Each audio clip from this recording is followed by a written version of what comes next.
They found her at dawn, standing barefoot in the creek, holding one twin in her arms, and digging with the other.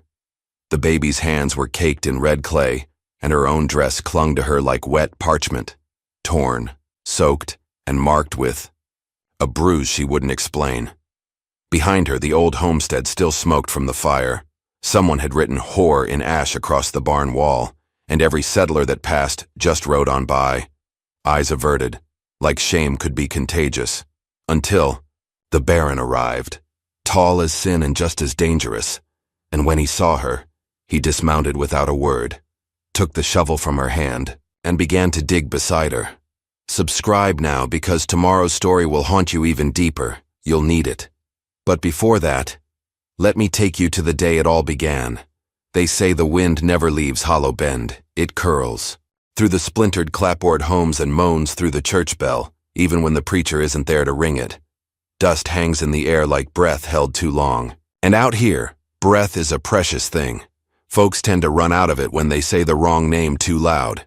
Clara McRae, that's the name they don't say anymore. Not in church, not at market, not even over the grave where her husband's name is carved in stone beneath a crooked willow in a field gone to rust. She lives in the shack behind that field now. What's left of the McRae claim? 2 rooms, 1 stove, and a patched-up cradle where 2 babies lie side by side, quiet as secrets. Nobody visits, except the wind. She came back 6 months ago, riding a borrowed mule with a split lip and 1 arm, in a sling. The babies were in a basket tied to the saddle. No one asked what happened to their father. No one needed to. Word had traveled faster than grief. Gone in a flash flood, someone muttered. More like whiskey and pride, said another. The story twisted itself on every tongue. Some said she pushed him off a bluff. Others claimed he ran off with another woman, and Clara just pretended to mourn. The truth? It sat in her eyes like stormwater behind a dam, full, dark, and always on the edge of breaking. Clara walked with a limp now, a jagged thing that spoke of a bone broken, wrong and healed worse. Some days she could barely make it down the hill to trade eggs at the general store. Most days, she didn't bother. Mrs. Hensley, the pastor's wife, said Clara's soul was shadow-touched, said she'd seen her whispering to no one by the river at dawn, barefoot and shivering. She don't cry, said the blacksmith's boy. She screams without sound. What he meant was this. Clara McRae was deaf now, not born that way, made that way. Rumor said her husband struck her too hard one night and stole the sound out of her ears forever. Nobody proved it. Nobody asked her. Because even when she could hear, nobody really listened. Clara's days passed in rhythms too quiet for the world to notice. Sunrise, nurse the twins, stoke the stove. Noon, hang laundry that never quite dried in the damp air. Evening, sit on the porch and rock back and forth like time could be soothed into forgetting. She watched wagons pass by, never stopping, eyes forward, always too fast to wave, too proud to see her. She saw how the other women gathered their skirts tighter when they crossed paths with her at the well, how the men tilted their hats but never their heads, afraid, maybe, of what would spill out if they looked too close. No friends, only whispers. The babies cooed, but even that sound faded into silence. She could see their mouths move, feel the vibrations when she held them to her chest, but no more lullabies, no more hums, just silence and memory and the occasional coyote. Howl, cruel as laughter. Once in late spring, Clara left a bundle of bread and herbs on the widow Callahan's porch. The woman had lost her only son to the mines and hadn't eaten in days. The next morning, Clara found the bundle returned. Same cloth, same bread, a note pinned to it inked with a single word, witch. She burned the cloth, fed the bread to the pigs, and never gave again. If this is breaking your heart already, you haven't seen the worst yet. Tap subscribe. I've got another truth waiting for you tomorrow. There were days she believed she was a ghost. Not dead, but unseen. Transparent to a world that had decided her usefulness expired the moment her husband's heart stopped. But then, there were other days. Days when she stood at the edge of her land, face turned toward the canyon, and whispered names she wished she could still hear. Names like hope. Names like forgiveness. Names like her own. And one morning, the day that would change everything, she saw him, a rider silhouetted against the heat-slick hills. He wasn't like the others. He moved slowly, deliberately, like someone unafraid to be watched. His coat was black, the kind worn by outlaws or undertakers. His horse was gray, its mane braided with silver charms. He didn't pass her. He stopped, looked directly at her, nodded, and in that single motion, that quiet, unexpected recognition, something shifted in Clara's chest, a crack in the dam. Breath, held too long, finally let go. The stranger didn't speak, not at first. He simply tipped his hat and sat tall in the saddle, watching her like a man watches a storm, with caution and maybe a touch of awe. Clara didn't move. She wasn't afraid exactly, just unsure if he was real. Too many days alone made the eyes play tricks. Too many nights grieving made the heart crave ghosts. But he was real. His boots stirred dust, his horse snorted, and when he finally dismounted, she heard the thud of his feet hit the ground, not with her ears, but through the boards of the porch, deep in her bones. He walked to the edge of her steps and stopped, held out something, a tin of milk powder. One she hadn't seen in weeks, the kind only sold downriver in Bisley, 40 miles by wagon. Too far for her to reach with babies and a limp. Her throat tightened. She didn't take it, not right away. "Baron called her," he said, voice low and steady, just loud enough for her to catch the shape of it. Passing through, his eyes were the color of burnt brass, faded at the edges like he'd seen too much sun, too much war, too much loss. He didn't leer, didn't linger, just stood there, patient, as if he had nowhere else to be. She studied his hands. Calloused. Big. Not farmers. Hands. Not gunslingers either. Something else. Eventually, she reached out and took the tin. Their fingers didn't touch, but they might as well have. Something sparked in the air between them. Quick, brief, a breath caught between past and possibility. For weeks, he came back. Never uninvited. Never loud. Sometimes he brought bread, sometimes dried peaches. Once a spool of thread the same color as her dress hem. Other times, he brought nothing but presence. A shadow leaning against the porch post. Arms crossed, gaze steady. He never asked her to speak. Never flinched when she didn't. When she tried to sign, unsure and clumsy, he didn't laugh or look away. Instead, he studied her hands like they were scripture. Eventually, he answered with his own. Not perfectly, not gracefully, but honestly. One day, she found a note tucked into the basket of eggs he left, written in rough, uneven scrawl. "I don't need noise to hear you." She cried for the first time in months, but Hollow Bend didn't cry with her. The town watched from windows and wagging tongues. The widow with the bastard twins and the man with no known past? That's the kind of story that grows legs. Mrs. Hensley called him Satan with a sugar tongue, said he once ran guns for the Confederates, said he had a bounty on his head in 2 counties and a grave already waiting in a 3rd. Others whispered he wasn't a baron at all, just a man who bought the title from some drunken noble on a train. Still, he rode through town twice a week. Unbothered, unapologetic, always headed for her. He never stopped at the saloon, never drew at the range, never bought bullets. Only bread. And that made the men nervous. One evening, just as the sun began to bleed into the hills, Clara sat on the porch with the twins asleep in her lap. He stood beside her, quiet, arms crossed. Hawks circled above. The air felt strange, heavier than usual, like something had shifted. Not in the weather, in the wind. It no longer drifted. It pushed. Urgent. Intentional. He spoke low, not looking at her. Someone's been watching the house. 3rd night in a row. She didn't react. Didn't need to. She'd felt it too. Boot. Tracks in the soil that didn't match hers. A pail moved from where she left it. A piece of thread from the twins' blanket caught on the door hinge, like someone had lifted it and changed their mind. He turned toward her finally. His eyes weren't soft anymore. "I'll stay nearby tonight, just in case." She wanted to say no. She wanted to say thank you. She said neither. Instead, she reached out and pressed his hand once, briefly, before gathering the babies and stepping inside. What if someone saw you for who you are, not what you carry? Subscribe. One day, that story might be yours too. That night, thunder rolled in the distance. No rain, just the promise of it. She lit one candle, placed it by the window. A quiet signal. I see you. I hear you. I'm not alone. And he was there, at the edge of the field, leaning against a fence post, rifle slung low, coat pulled tight against the chill. She watched him through the pain, just a silhouette in the growing dark. But even shadows can feel safe when they choose to. Around midnight, something shifted in the trees. A branch broke, a whisper too loud to be wind. The twins stirred.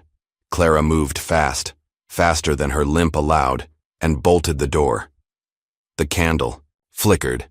Then a figure stepped from the trees. Not him, not hers. Someone broader, meaner. With a face like wet bark and hands that gripped too tightly, she recognized the shape, the way he limped on his left. Jed Carter, her husband's cousin, the last man to claim he had rights to her land, the one who once offered to help her out of grief with the buckle of his belt in the back of his hand, and she had said no. Loudly, publicly, he never forgave her.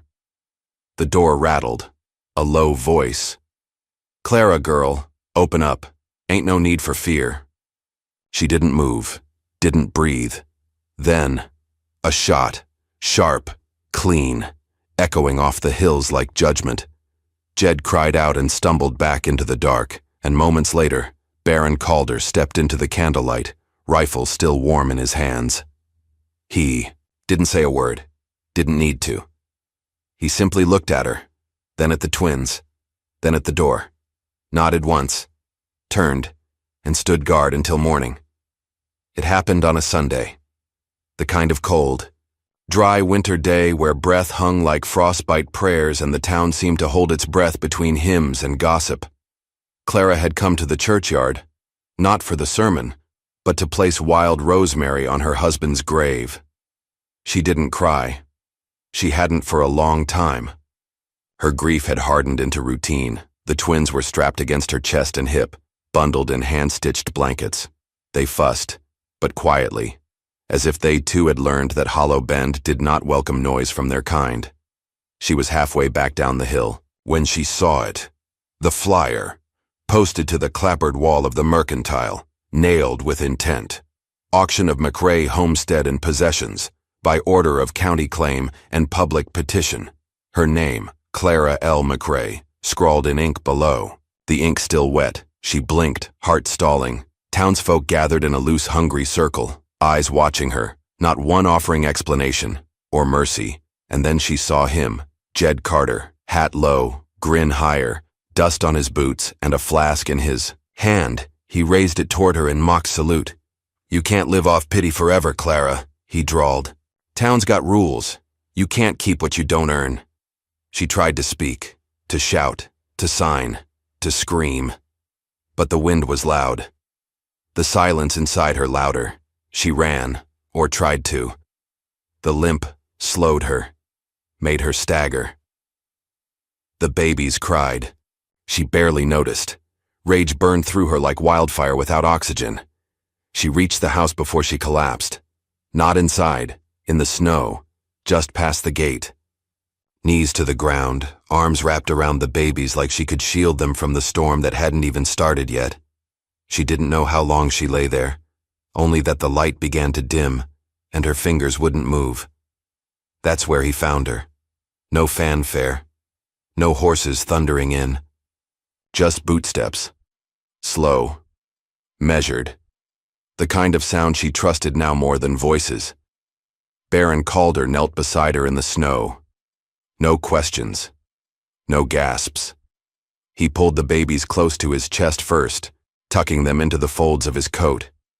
Then he knelt behind her, not touching, just shielding her with his body from the wind, like a wall that didn't ask for gratitude, Only when her breath stopped shaking did he speak. "Let's go inside." The stove had gone cold. He lit it without asking. Boiled water. Found the cracked blue mug she always used. Crushed dried rose hips into the pot. She sat curled in the corner, arms around her knees. Empty. When he handed her the mug, she stared at it like it was a ghost. He didn't push. He sat across from her, silent, letting the room fill with warmth again. Slowly, the way snow melts off porch rails in spring. Not sudden. Just inevitable. Later, he set a small pouch on the table. She opened it with shaking fingers. Inside, coins. More than she'd seen in years. She stared. He met her eyes. "I bought the deed back." She froze. "I'll sign it over to you," he said. "No one else gets to touch this land again." Her head shook. Fast. Panicked. She began to sign. "Why would you?" But her hands failed her halfway through. He leaned forward. Not touching. Not pleading. Just there. Quiet. "I can't fix what they took from you, Clara," he said. "But I can. Stand beside you while you take it back." That night, when the twins had finally fallen asleep, she sat by the fire and watched the flame catch on his shadow. Her voice didn't return, but something else did. A single tear. It slid down her cheek and onto her collarbone like a confession. He saw it. Didn't comment. But he reached out slowly, gently, and rested his hand over hers. Not to claim, just to share. They thought she was broken. But someone saw gold in the ashes. Subscribe. I promise you, tomorrow's story will prove love still lives out here. The first thing they built was a fence. Not to keep the world out, but to show it where the world stopped. And Clara's began. Baron Calder dug the post holes while Clara hauled wire and wood. They worked without many words, just small glances, tiny nods, a quiet rhythm they both seemed to understand. The twins sat under a blanket near the porch, babbling at clouds, their laughter louder now, like the land itself was finally listening. Every evening, they ate together. Bread he needed, stew she seasoned. Her limp didn't slow her anymore. His silence didn't seem lonely anymore. And once, by firelight, she traced her name in his palm. Slowly, shakily, as if signing it into his memory. The town watched. With narrowed eyes, they saw the repairs on the homestead, the cleaned windows, the smoke from a stove that hadn't burned in months. They saw him in town, buying flour, salt, cloth. Not for himself. For them. And they didn't like it. "Widows. Got herself a keeper now?" someone asked. "She's got herself a problem," another answered. The law came knocking the next week. Sheriff Ruckley, all dust and sweat and over-polished boots, stood at Clara's gate with a letter in his fist. "Petition's gone. Federal," he said. "They're claiming squatting, fraudulent claim. You and the stranger have got 30 days to clear out." Clara didn't flinch. She only stepped aside, letting him see what he didn't expect. A table set, a house swept, children giggling, and a man sharpening fence tools by the fire like he belonged there. Calder stepped forward. "Calm. We've got the deed," he said. Ruckley spat. "You've got trouble, and it's coming from Bisley." They didn't argue. They prepared. They worked harder, built faster. Clara found strength in the swing of her own hammer. Calder taught her how to split rails, dig trenches, mend the chicken coop. Together they cleared a patch of land at the south edge of the field. For a barn, maybe, or a corral. A place for horses. "A dream I never dared say aloud," she signed. Once, as they stood over it at dusk, he nodded, smile soft. "Say it now." She smiled back. That night, in the glow of fire and sweat, they finally kissed. Not rushed, not reckless. A slow-burning promise born from months of survival, care, and silent understanding. It was not the start of something new. It was the recognition of something that had already taken root. They spent the next weeks preparing for a future. Together. And then the past arrived. He didn't knock. The man who rode into Hollow Bend wore the same long coat Calder had once worn, but his was dirtier. Blood at the hem, Gold pin on the collar. He called himself Duke, but the others knew better. Gunrunner, ex-scout, Calder's older brother. He found them just before supper. The twins were asleep, and Clara was teaching Calder how to fingerspell hope when the horses arrived. 6 men, guns loose at their sides, dust in their mouths, trouble in their eyes. Duke rode up like he owned the place, smiled like he already knew the ending. "Well, ain't this a pretty picture?" he said. Baron Calder, playing, house with a widow and her ghost babies. Clara stepped forward, no fear, no flinch. She had stood in front of death before. Calder moved with her but didn't shield her. She didn't need it. "What do you want?" Calder asked. Duke's grin faded. "You made promises, brother. You owe men coin, bullets, silence. And instead you ran off and bought yourself a wife. She's not. Don't care what she is, you're coming with us, one last job. Then you can ride off into the goddamn sunset for all I care." Clara touched Calder's sleeve. Just once. Just enough for him to feel it. "What did you do?" She signed, hand trembling. His eyes dropped. For the first time she saw it, the shame tucked under his strength. "I stole," he said. "Ran supplies. Guns. Hid in uniforms and lied through courtrooms. I let people die to stay alive." A silence stretched between them. "I thought I could leave it," he added. "I thought I did leave it." Clara stepped back. Not because she feared him, but because she feared what came with him, the way her own past still followed her like smoke. "I can't lose this again," she signed. "Not this land, not these babies, not this." He nodded. "I won't let you. You've come this far with her. You felt that, didn't you? Subscribe. I want you to meet someone else tomorrow. Someone just as forgotten." That night, they didn't sleep. They packed bags, just in case, hid the deed under floorboards, hung oil lamps by every window. She held the twins to her chest and listened to the sound of Calder sharpening a blade in the next room. Not for attack, but for protection. She didn't know what choice he would make. She only knew that in the firelight, he looked like a man who'd already chosen his home.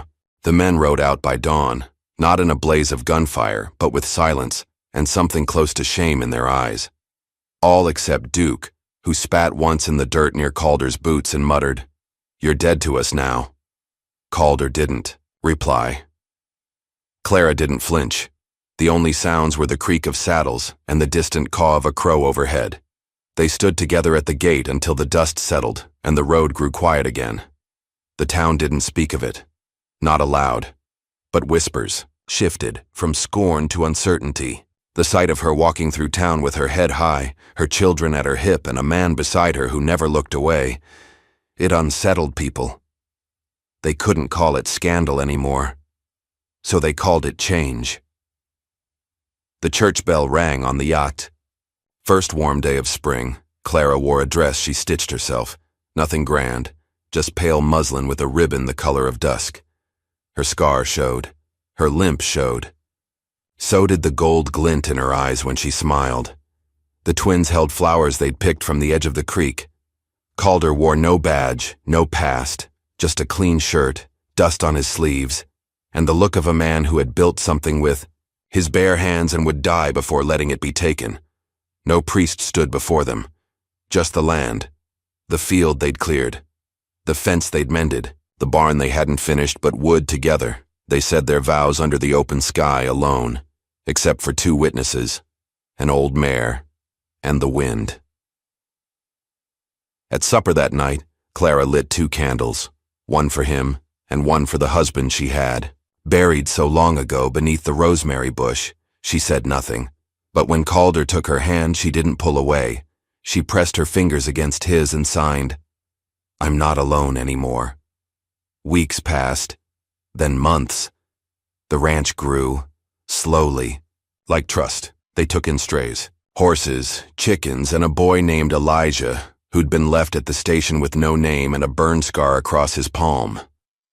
Clara didn't ask questions. She just gave him a place to sleep and a chore to do.